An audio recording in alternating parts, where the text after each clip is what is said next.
नमस्ते बच्चों।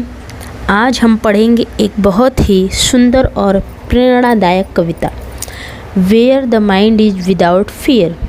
ठीक है, where the mind is without fear, जिसे रविन्द्रनाथ टैगोर जी ने लिखा है।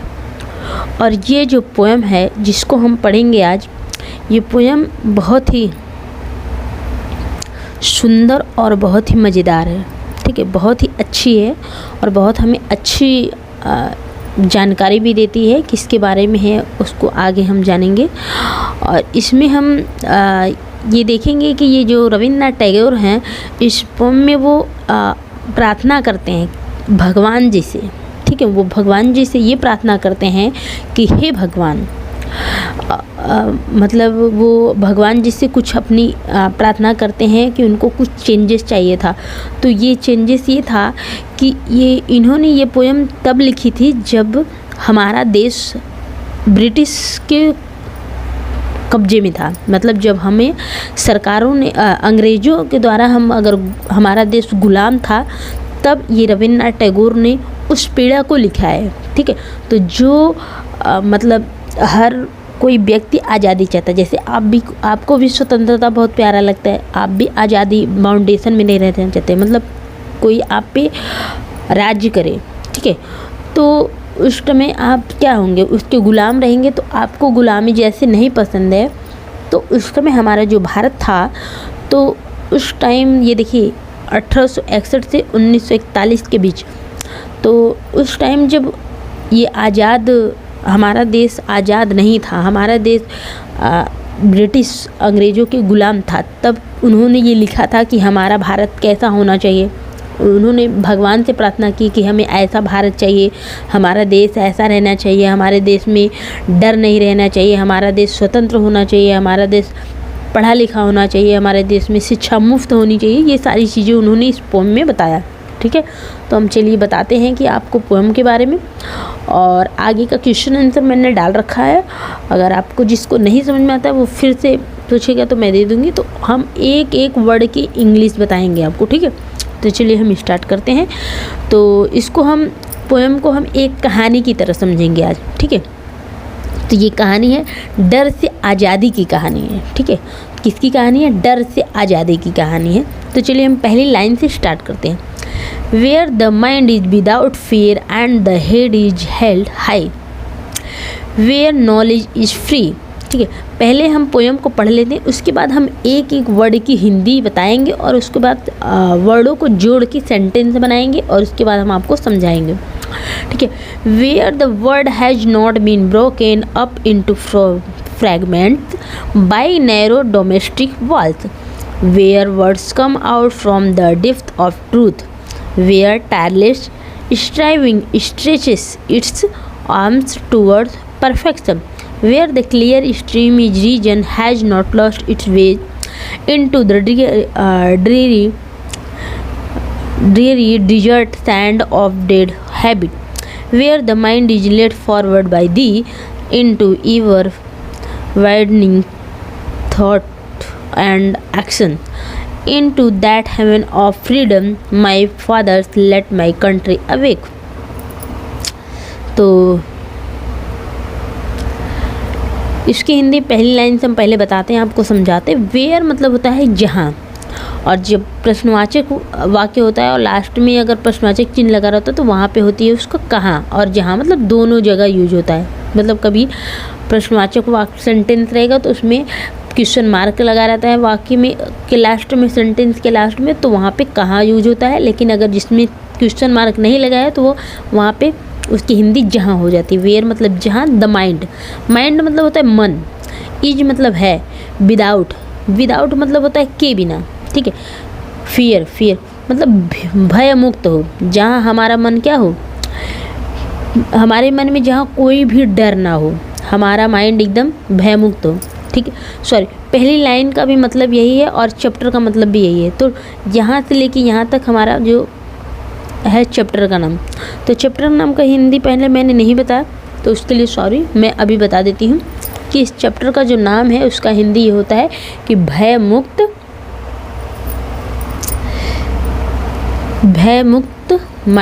मन।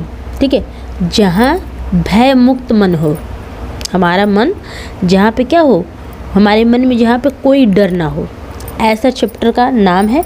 और ऐसा उन्होंने अब प्रार्थना अपील भी किया है भगवान से कि भगवान हमारे मन में जहाँ कोई भी डर ना हो, ठीक है, जहाँ हमारे मन में कोई भी डर, वेयर मतलब जहाँ हमारे मन में, द माइंड मतलब मन है, इज विदाउट फियर मतलब कोई भी मन में हमारे क्या ना हो, डर ना हो, ठीक है, भय ना हो, फियर ना हो। And the head is held high, और जो हेड है हमारा जो सिर है, इज मतलब हो, हेल्ड हाई मतलब गर्व से ऊंचा हो, हेल्ड मतलब हो, हाई मतलब ऊंचा, ठीक है। तो हमारा गर्व हेड जो हमारा सिर है, मतलब हमारे भारतवासियों का सबका जो सिर हो वो कैसा हो, गर्व से ऊंचा हो, मतलब हम अच्छे काम करें तभी तो गर्व से ऊंचा होगा, तो ऐसा हमको बनाना, ठीक है। उन्होंने भगवान से अपील की है। वेयर नॉलेज इज़ फ्री, और जहाँ पे जो नॉलेज हो वो फ्री हो, ठीक है। तो यहाँ पे हम आत्मविश्वास से ऊंचा करके जिएं, ये जो हमारा शरीर दिमाग हो, हेड हो, सिर हो, हम अपने आत्मविश्वास से सभी जिएं, हम भारतवासी, मतलब रविन्द्रनाथ टैगोर ने, राइटर ने यहाँ पे बताया है। और फिर उन्होंने बोला कि जहाँ शिक्षा सबके लिए एक समान हो, फ्री हो, एक समान हो, ठीक है, जो शिक्षा है, नॉलेज है, जहाँ पे नॉलेज सबके लिए एक समान हो, जैसे वहाँ पे अमीर गरीब ना हो, ठीक है, सबके लिए वहाँ पे मुफ्त हो, ठीक है। मतलब क्या होता है कि जैसे जो गरीब होते हैं उनके लिए सारी चीज़ें मुफ्त में नहीं मिलती, मैंने देखा है, आज भी देखने को मिलता। और जिनके पास पैसा है, बड़े लोग हैं, उनका नाम है, उन्हें उनकी हर चीज़ें, हर काम मतलब आसान हो जाती हैं, उनको हर चीज़ें फ्री में भी मिलने लगती हैं और उनकी हर चीज़ें आसानी से होने भी लग जाते हैं। और जो गरीब होते हैं उनके बेचारे के कहीं काम नहीं होते हैं, उनके लिए ये भेदभाव हो जाता है, ठीक है। तो यहाँ पे वेयर नॉलेज इज़ फ्री, और यहाँ पे जो ज्ञान है वो फ्री हो, मुफ्त हो, अमीर के लिए भी गरीब के लिए, ठीक है। तो उन्होंने ऐसा अपील की। उसके बाद बोला कि where the world has not been broken up into fragment by narrow domestic wall, where मतलब जहाँ, वर्ल्ड मतलब संसार, ठीक है, जहाँ पे संसार, यहाँ वर्ल्ड का मतलब है लोग, जहाँ पे लोग क्या हो, हैज़ नॉट बीन ब्रोकन टूटे नहीं, बिखरे नहीं, इनटू फ्रैगमेंट, इनटू मतलब में होता है, फ्रैगमेंट मतलब होता है टुकड़ों में, जहाँ पे लोग टुकड़े में ना बटे हैं, किसके द्वारा, बाय नैरो डोमेस्टिक वॉल्स। तो नैरो डोमेस्टिक वॉल्स का अगर एक्चुअल में ऐसा हिंदी देखेंगे तो ये संकीर्ण घरेलू द्वारें। तो नैरो डोमेस्टिक वॉल्स का मतलब होता है कि जैसे मतलब बट जाते हैं, ये भेदभाव होता है हमारे यहाँ भारत में बहुत ज़्यादा है। जैसे क्या है कि धर्म के नाम पर, जाति के नाम पर, ठीक है, और वर्ग के नाम पर, जैसे पिछले वर्ग के हैं और पिछड़ी जाति के हैं, और इस तरह से कलर के नाम पे, भेदभाव के नाम पे यहाँ पे क्या होता है कि लोग धर्म, जात पात और भाषा के नाम पर बटे ना, ठीक है। तो यहाँ पे क्या हो कि टुकड़ों में ना बटे। नैरो डोमेस्टिक वॉल्स का मतलब है कि इसकी ये एक क्या कहते हैं उसको, वाक्यांश है।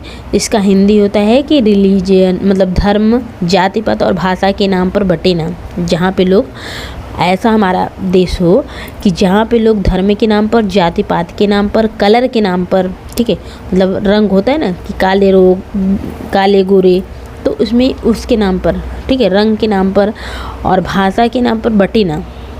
ऐसा हमारा देश बनाना, ऐसा हमारा देश हो। Where word some come out from the depth of truth, जहाँ पे शब्द, ठीक है, वर्ड मतलब शब्द आए कहाँ से, दिल से, ठीक है, जहाँ पे हर कोई क्या हो, सच बोले, ट्रूथ ऑफ डेप्थ मतलब गहराई से, सत्यता से शब्द निकले, ठीक है, सब दिल से बोले, बिना डर के दिल से बोले, मतलब सच बोले। तो यहाँ पे जहाँ पे जो शब्द हो वो दिल के गहराई से निकले, एकदम ट्रूथ ऑफ डेप्थ मतलब दिल से निकले, एकदम सच बातें निकले और बिना डर के एकदम सत्य से मतलब सभी लोग यहाँ पे बोले, ठीक है। उसके बाद है where tireless striving stretch its arm toward perfection. अब यहाँ पे राइटर बोलते हैं कि where the clear stream of reason has not lost its way, जहाँ हर कोई बिना थके, ठीक है, जहाँ हर कोई बिना थके बहुत मेहनत करे, ठीक है, बिना थके लगातार मेहनत करे। स्ट्राइविंग का मतलब होता है लगातार मेहनत करे। स्ट्रेच, यहाँ पे स्ट्रेच का मतलब होता है वैसे फैलाना, स्ट्रॉन्ग अपनी इट्स आर्म अपनी हाथों को, अपनी बाजुओं को, टूवर्ड परफेक्शन मतलब पूर्णता की ओर, बेहतर बनने के लिए, ठीक है, पूर्णता को बेहतर बनने के लिए वो बहुत अथक परिश्रम करे, बहुत ज़्यादा मेहनत करे, ऐसा देश हो, ऐसा देश बनाना, ठीक है। Where the dreary desert where the clear stream of reason has not lost its way, ठीक है, जहाँ बेहतर बनने के लिए वो क्या करें कि वो बहुत मेहनत करे, और उसके बाद जहाँ सोचने समझने की शक्ति,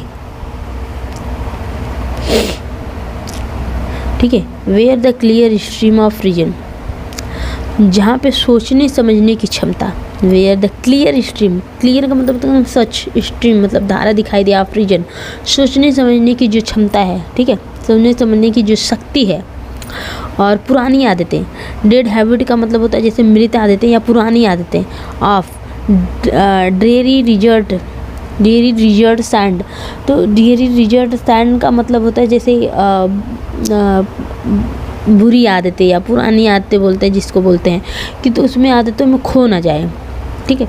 तो हमारी जो सोचने समझने की ऐसा देश हो कि जहाँ पे लोगों की सोचने समझने की शक्ति जो है बुरी और पुरानी आदतों में खो न जाए, ठीक है। Where the mind is led forward by the, यहाँ पे राइटर बोलते हैं कि हे भगवान, जो माइंड हो हमारा, ठीक है, मगर हमारा जो मन हो हमेशा आगे बढ़े, ठीक है, हमेशा आगे बढ़े अच्छे विचारों और अच्छे कामों के लिए, ठीक है।